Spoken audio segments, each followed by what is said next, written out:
أعوذ بالله من الشيطان الرجيم. بسم الله الرحمن الرحيم. الحمد لله الذي أنزل على عبده الكتاب ولم يجعل له عوجا قيما لينذر بأسا شديدا من لدنه ويبشر المؤمنين الذين يعملون الصالحات أن لهم أجرا حسنا ماكثين فيه أبدا وينذر الذين قالوا اتخذ الله ولدا ما لهم به من علم ولا لآبائهم كبرت كلمة تخرج من أفواههم إن يقولون إلا كذبا فلعلك باخع نفسك على آثارهم إن لم يؤمنوا بهذا الحديث أسفا إنا جعلنا ما على الأرض زينة لها لنبلوهم أيهم أحسن عملا وإنا لجاعلون ما عليها صعيدا جرزا أم حسبت أن أصحاب الكهف والرقيم كانوا من آياتنا عجبا إذ أوى الفتية إلى الكهف فقالوا ربنا آتنا من لدنك رحمة وهيئ لنا من أمرنا رشدا فضربنا على آذانهم في الكهف سنين عددا ثم بعثناهم لنعلم أي الحزبين أحصى لما لبثوا أمدا نحن نقص عليك نبأهم بالحق إنهم فتية آمنوا بربهم وزدناهم هدى وربطنا على قلوبهم إذ قاموا فقالوا ربنا رب السماوات والأرض لن ندعو من دونه إلها لقد قلنا إذا شططا هؤلاء قومنا اتخذوا من دونه آلهة لولا يأتون عليهم بسلطان بين فمن أظلم ممن افترى على الله كذبا وإذ اعتزلتموهم وما يعبدون إلا الله فأووا إلى الكهف ينشر لكم ربكم من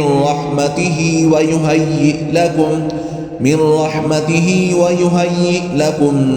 من أمركم مرفقا وترى الشمس إذا طلعت تزاور عن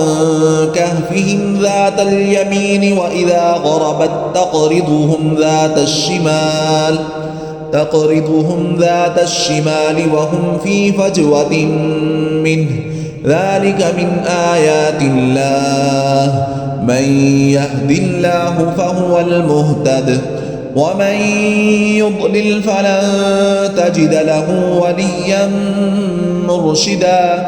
وتحسبهم أيقاظا وهم رقود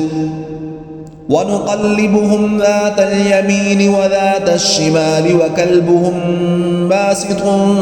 ذراعيه بالوصيد لو اطلعت عليهم لوليت منهم فرارا ولملئت منهم رعبا وكذلك بعثناهم ليتساءلوا بينهم قال قائل منهم كم لبثتم قالوا لبثنا يوما أو بعض يوم قالوا ربكم أعلم بما لبثتم فابعثوا أحدكم بورقكم هذه إلى المدينة فلينظر أيها أزكى طعاما فليأتكم برزق منه وليتلطف ولا يشعرن بكم أحدا إنهم إن يظهروا عليكم يرجموكم أو يعيدوكم في ملتهم ولن تفلحوا إذا أبدا وكذلك أعثرنا عليهم ليعلموا أن وعد الله حق وأن الساعة لا ريب فيها إذ يتنازعون بينهم أمرهم فقالوا ابنوا عليهم بنيانا ربهم أعلم بهم قال الذين غلبوا على أمرهم لنتخذن عليهم مسجدا سيقولون ثلاثة رابعهم كلبهم ويقولون خمسة سادسهم كلبهم رجما بالغيب ويقولون سبعة وثامنهم كلبهم قل ربي أعلم بعدتهم ما يعلمهم إلا قليل فلا تمار فيهم إلا مراء ظاهرا ولا تستفت فيهم منهم أحدا ولا تقولن لشيء إني فاعل ذلك غدا إلا أن يشاء الله واذكر ربك إذا نسيت وقل عسى أن يهديني ربي لأقرب من هذا رشدا ولبثوا في كهفهم 300 سنين وازدادوا 9 قل الله أعلم بما لبثوا له غيب السماوات والأرض أبصر به وأسمع ما لهم من دونه من ولي ولا يشرك في حكمه أحدا واتل ما أوحي إليك من كتاب ربك لا مبدل لكلماته ولن تجد من دونه ملتحدا واصبر نفسك مع الذين يدعون ربهم بالغداة والعشي يريدون وجهه ولا تعد عيناك عنهم تريد زينة الحياة الدنيا ولا تطع من أغفلنا قلبه عن ذكرنا واتبع هواه وكان أمره فرطا وقل الحق من ربكم فمن شاء فليؤمن ومن شاء فليكفر إنا أعتدنا للظالمين نارا أحاط بهم سرادقها وإن يستغيثوا يغاثوا بماء كالمهل يشفي الوجوه بئس الشراب وساءت مرتفقا إن الذين آمنوا وعملوا الصالحات إنا لا نضيع أجر من أحسن عملا أولئك لهم جنات عدن تجري من تحتهم الأنهار يحلون فيها من أسابر من ذهب ويلبسون ثيابا خضرا من سندس واستبرق متكئين فيها على الأرائك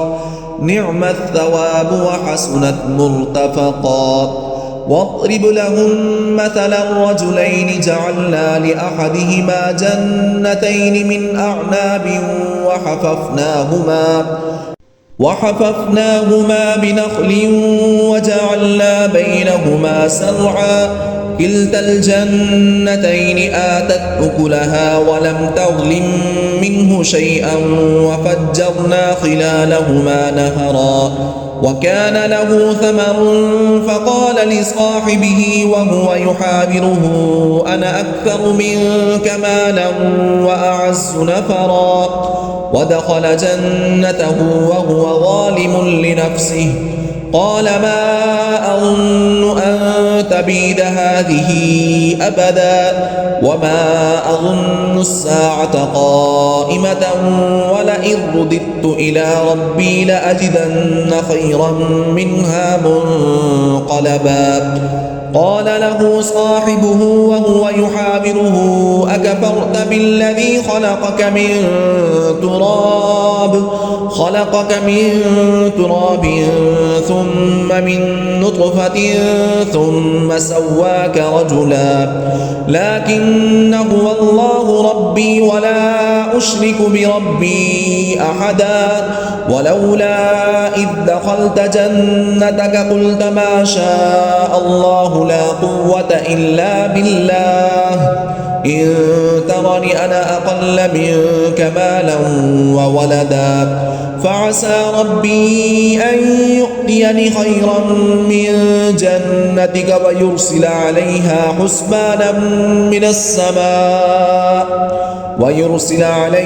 حسبانا من السماء فتصبح صعيدا زلقا أو يصبح ماؤها غورا فلن تستطيع له طلبا وأحيط بثمره فأصبح يقلب كفيه على ما أنفق فيها وهي خاوية على عروشها ويقول يا ليتني لم أشرك بربي أحدا ولم تكن له فئة ينصرونه من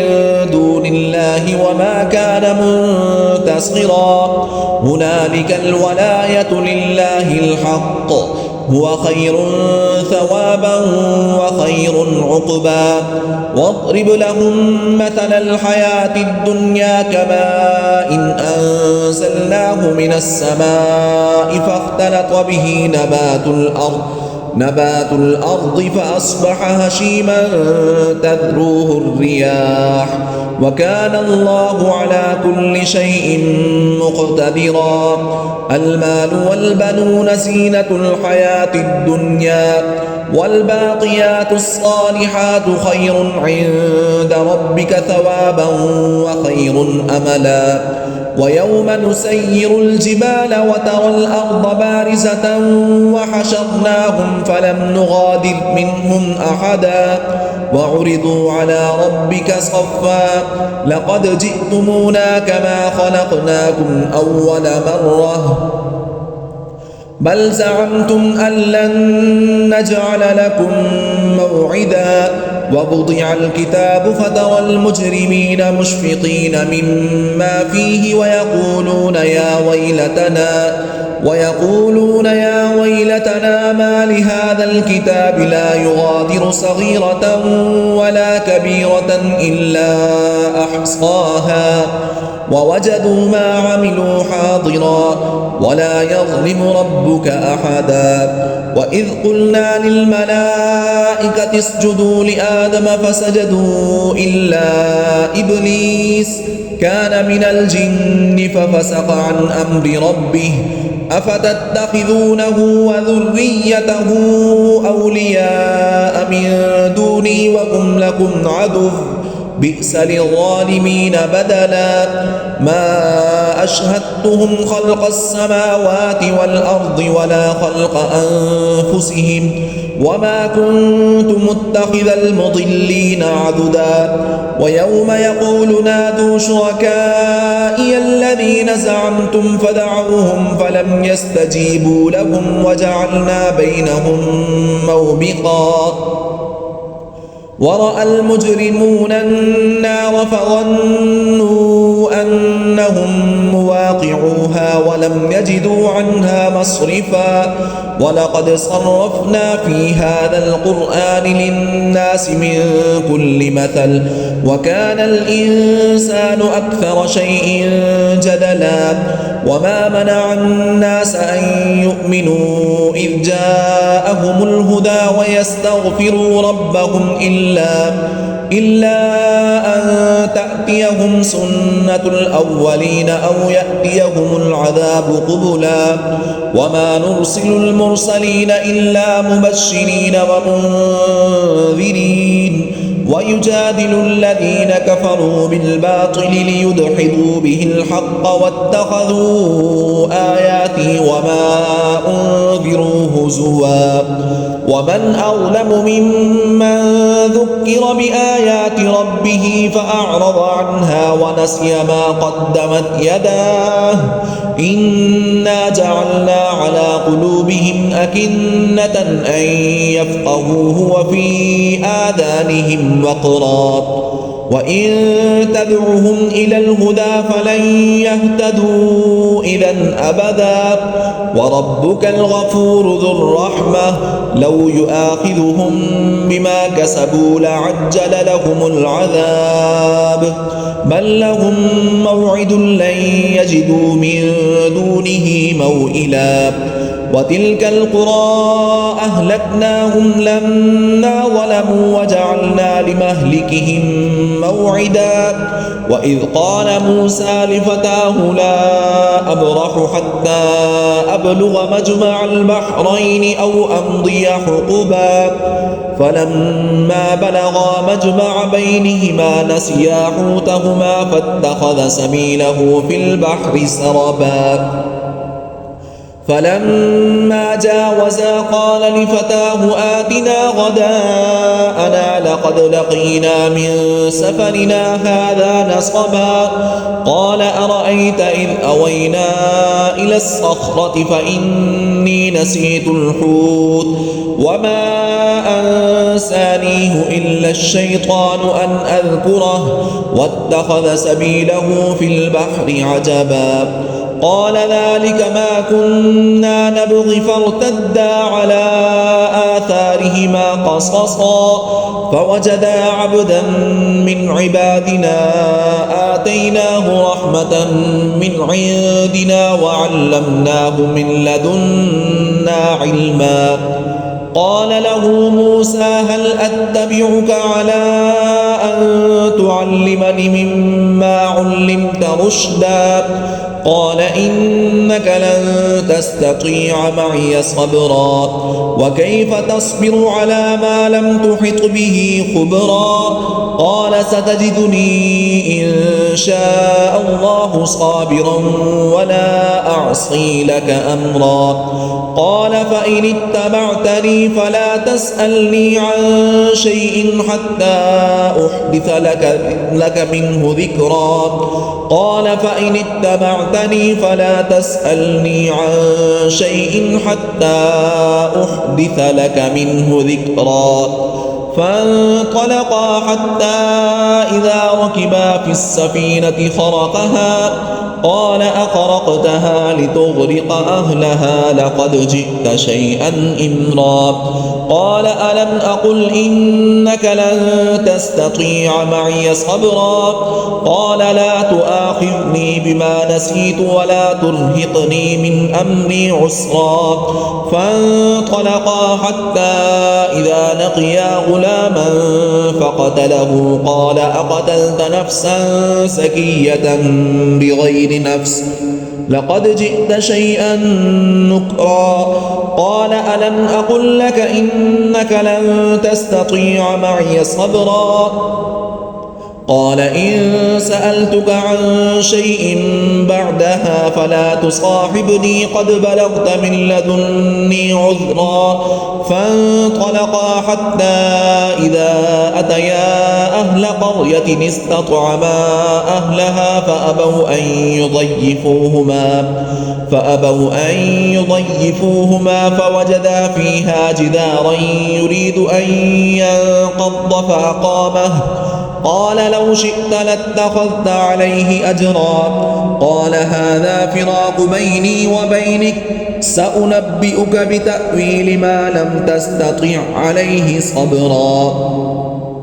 أما السفينة فكانت لمساكين يعملون في البحر فأردت أن أعيبها وكان وراءهم ملك يأخذ كل سفينة غصبا وأما الغلام فكان أبواه مؤمنين فخشينا أن يرهقهما طغيانا وكفرا فأردنا أن يبدلهما ربهما خيرا منه زكاة وأقرب رحما وأما الجدار فكان لغلامين يتيمين في المدينة وكان تحته كنز لهما وكان أبوهما صالحا فأراد ربك أن يبلغا أشدهما ويستخرجا كنزهما رحمة من ربك وما فعلته عن أمري ذلك تأويل ما لم تسطع عليه صبرا ويسألونك عن ذي القرنين قل سأتلو عليكم منه ذكرا إنا مكنا له في الأرض وآتيناه من كل شيء سببا فأتبع سببا حتى إذا بلغ مغرب الشمس وجدها تغرب في عين حمئة ووجد عندها قوما قلنا يا ذا القرنين إما أن تعذب وإما أن تتخذ فيهم حسنا قال أما من ظلم فسوف نعذبه ثم يرد إلى ربه فيعذبه عذابا نكرا وأما من آمن وعمل صالحا فله جزاء الحسنى وسنقول له من أمرنا يسرا ثم أتبع سببا حتى